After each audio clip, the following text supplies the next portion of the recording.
Buenas gente, estamos aquí en los audios de Introducción a los Estudios Lingüísticos. Este es el primer audio de esta asignatura. El profesor Daniel Alcaraz Carrión, el año 2024-2025, lo puedes ver en los apuntes, que si tienes el audio seguramente tengas los apuntes, no te va a llegar una cosa sin la otra.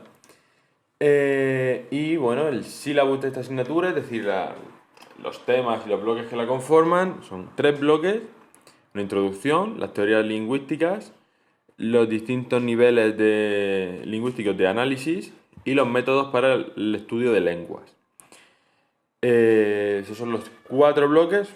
La introducción, pues, un bloque sin más, ¿no?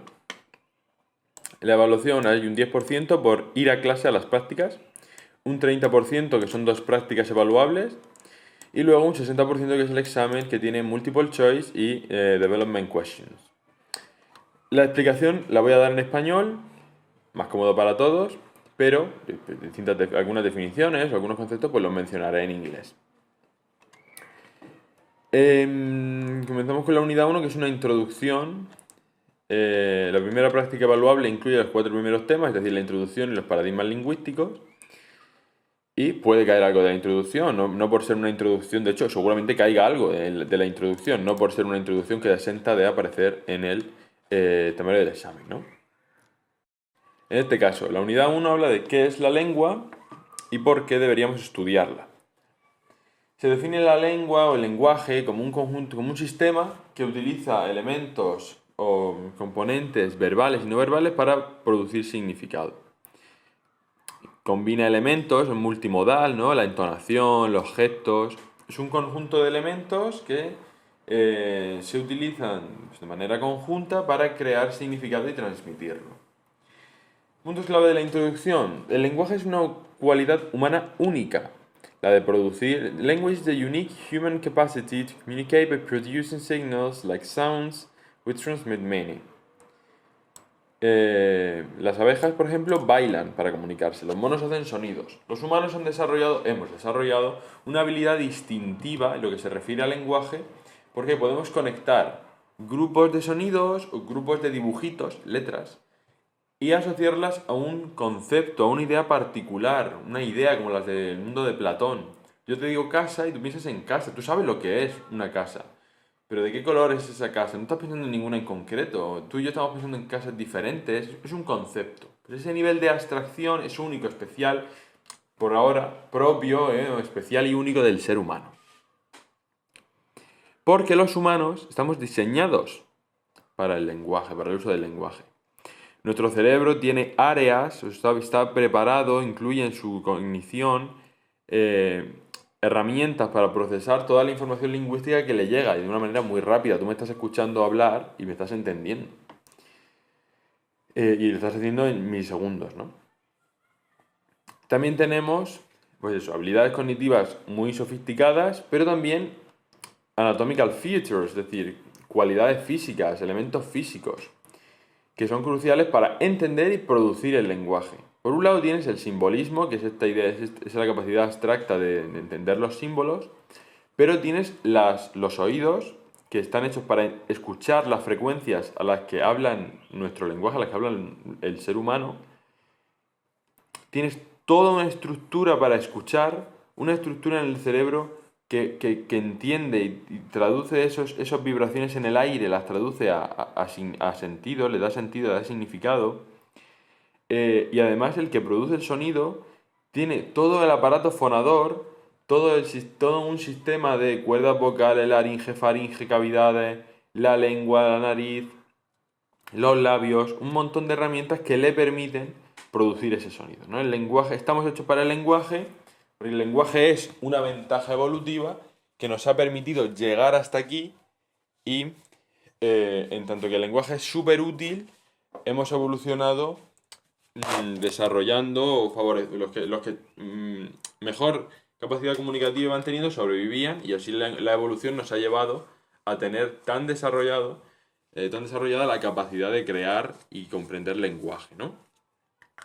Entonces, quedando claro esto de que el lenguaje es único y del ser humano es una capacidad para la que estamos muy, muy, muy enfocados biológicamente, en el sentido de capacidades cognitivas y de fisionomía, Eh,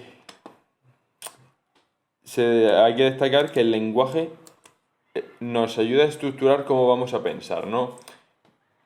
No piensas y luego produces el lenguaje, sino que es a través del lenguaje que tú piensas, entonces tu lengua estructura cómo piensas y la afecta, ¿no? El lenguaje es social y es cultural. El lenguaje es la herramienta que tienes para comunicarte con los demás, para expresar emociones, para expresar pensamientos, para cooperar. Y también es cultural en tanto eso que piensas a través del lenguaje. You think through language. Y eso muestra o filtra refleja tu lenguaje una particular visión cultural del mundo, cómo tú lo entiendes. Y además el lenguaje pues completa o llena todas las necesidades comunicativas que tiene el hablante y le permiten expresar su identidad, una identidad que evoluciona, que se adapta, como también lo hace su lenguaje, no lo hacen a la par. El objetivo de los lingüistas es responder a esa pregunta, ¿qué es el lenguaje? Pero es muy difícil porque el lenguaje tiene una naturaleza muy amplia, no solo es verbal, sino que es no verbal. Tiene esta circunstancia de que otros animales también expresan significado de alguna manera mediante símbolos o se pueden, como las abejas que bailan, pero el lenguaje humano parece algo que va un poco más allá. Y entonces pues nos quedamos como language is the unique human capacity to communicate by producing signals like sounds which transmit meaning. Luego tenemos el 1.2, que en la lingüística esta definición puede entrar perfectamente.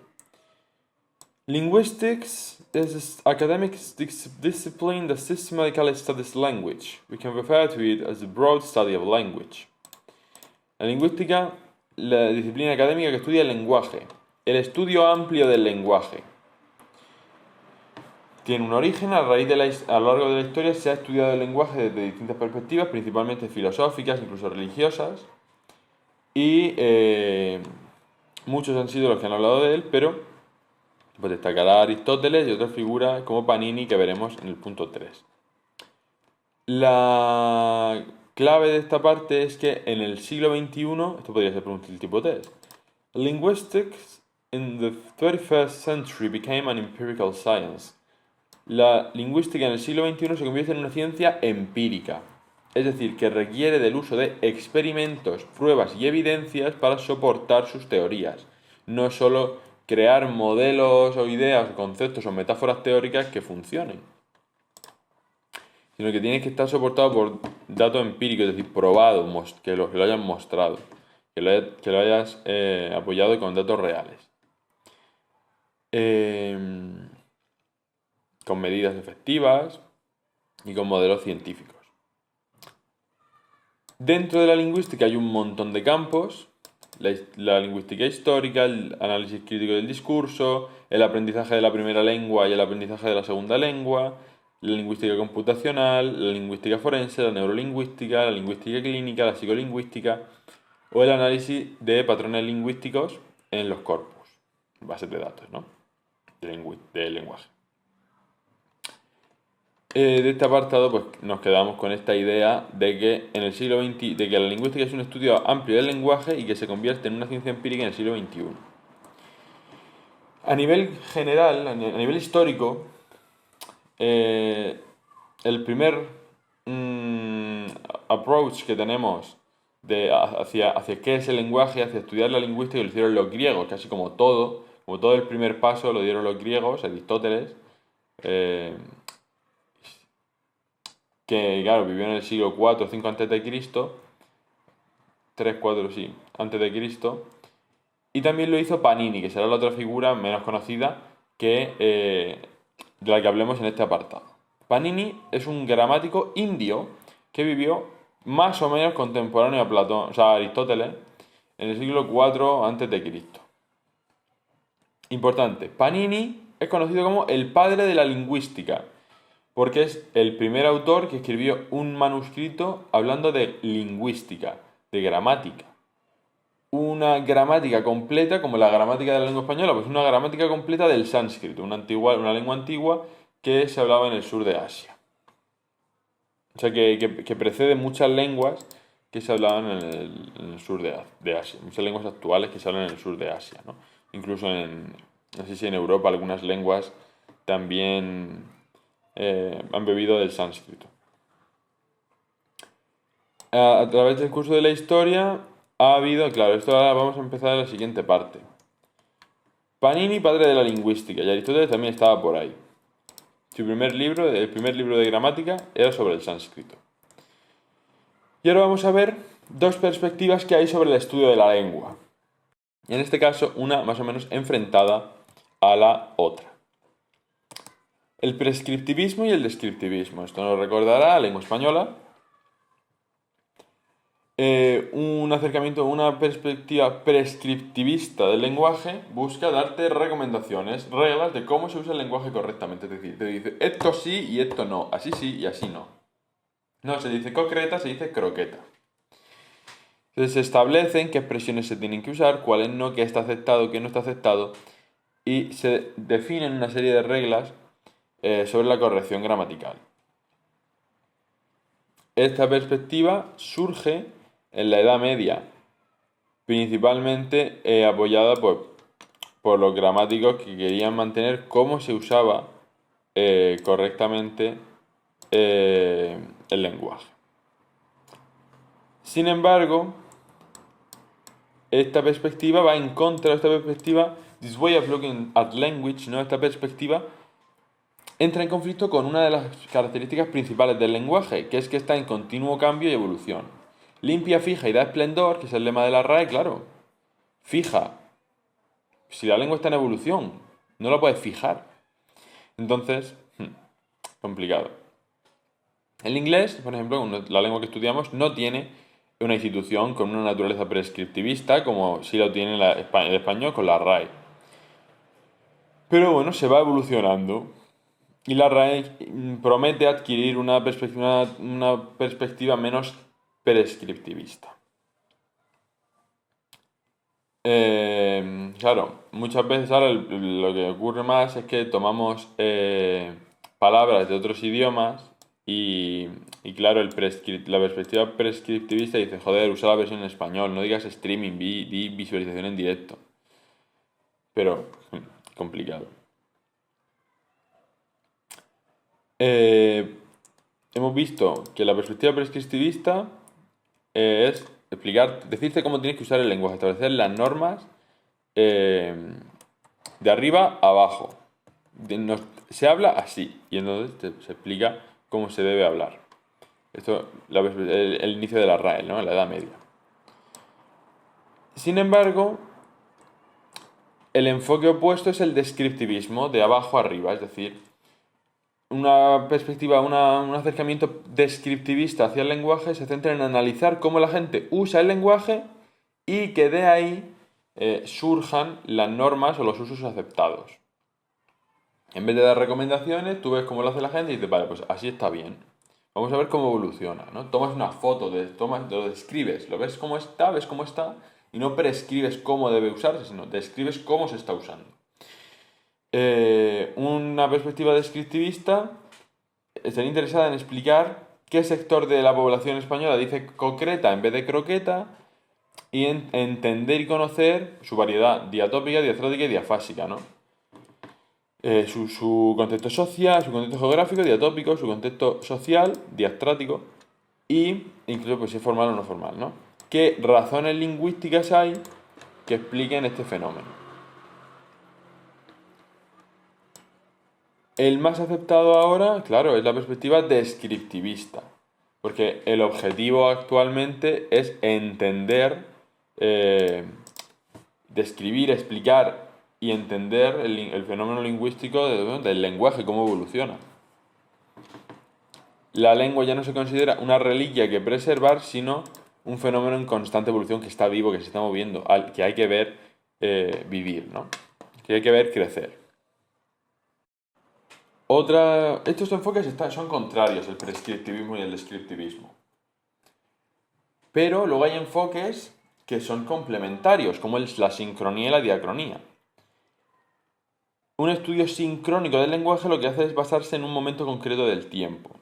Se interesa por las estructuras, los patrones, las características del lenguaje en un momento concreto, en vez de fijarse en su evolución. Es decir, dice, vamos a ver, el acento andaluz en 2022, el acento andaluz en la pandemia. Y hace boom, y se centra en esa etapa histórica concreta, en ese punto de la historia, ¿no? O comparando distintas geografías, ¿no? No te puedes expandir en el tiempo, lo haces en el espacio. Por ejemplo, podría estudiarse de manera sincrónica las diferentes pronunciaciones en el español en el día de hoy. Las variedades del español en la actualidad. Sevilla, Murcia, Madrid. Ya pues te expandes. En la geografía, ¿no? Sería lo más fácil. Luego tienes el estudio diacrónico. Across, ¿no? Día a través de y crónico del tiempo. Y sin crónico es pues, propio del tiempo, ¿no? Sin diacronía. Un estudio diacrónico estudia el lenguaje a través de su evolución, de la evolución a través del tiempo. Esto es como la pronunciación, la morfología, la sintaxis, el significado ha ido cambiando a lo largo del tiempo. Un lingüista sincrónico, un lingüista en un estudio sincrónico, va a estar interesado en las estructuras, los patrones, las características de un momento concreto. Mientras que en el análisis diacrónico, tú estás centrado en la morfología, la pronunciación, la sintaxis y sus cambios. Pero estas perspectivas son complementarias. Estos enfoques pueden ser complementarios cuando pues, uno compara la evolución de dos variaciones del español en 100 años. Pues en algún momento vas a necesitar estudiar en un momento del tiempo cómo han sido las cosas, ¿no? La diacronía y la sincronía se complementan. La conclusión de esta unidad introductoria: el lenguaje es algo mucho más complejo que la mera comunicación, que la mera transmisión de información, sino que es algo único del ser humano, que es social, es cultural y que dice mucho más de nosotros que lo que nosotros transmitimos únicamente con el lenguaje, ¿no? También tenemos gestos y también muestra quiénes somos o cómo somos los seres humanos de una determinada cultura, una determinada naturaleza. La lingüística es una ciencia empírica desde el siglo XXI que crea teorías usando datos. Aristóteles fue uno de los primeros autores que habló de lingüística, o que habló de la lengua, pero Panini es el padre de la lingüística, considerado el padre de la lingüística, voy a ponerlo, considered the father of linguistics. Es el primer autor que escribe un libro de gramática, ¿no? Sobre la gramática del sánscrito. El prescriptivismo y el descriptivismo son dos perspectivas sobre el estudio son dos perspectivas sobre el lenguaje. El prescriptivismo, prescriptivism, aims to set rules, que establece reglas y recomendaciones sobre el uso del lenguaje, mientras que el descriptivismo busca ir de abajo arriba, es decir, tomar una foto, describir cómo se está usando el lenguaje y que de ahí surja la norma culta, todos los elementos que hemos mencionado en lengua española. La sincronía y la diacronía son perspectivas del lenguaje complementarias. Una se centra la sincronía en estudiar el lenguaje en un punto concreto del tiempo, mientras que la diacronía es una perspectiva que estudia el lenguaje en un periodo amplio, en una evolución, ¿no? De una manera evolutiva, o sea, de un desarrollo evolutivo del lenguaje. Y este sería el primero de los temas. Y pues nada, con esto se concluye el primer tema y ya con esto concluye el audio. Y ya pues el segundo tema y todo esto será más adelante.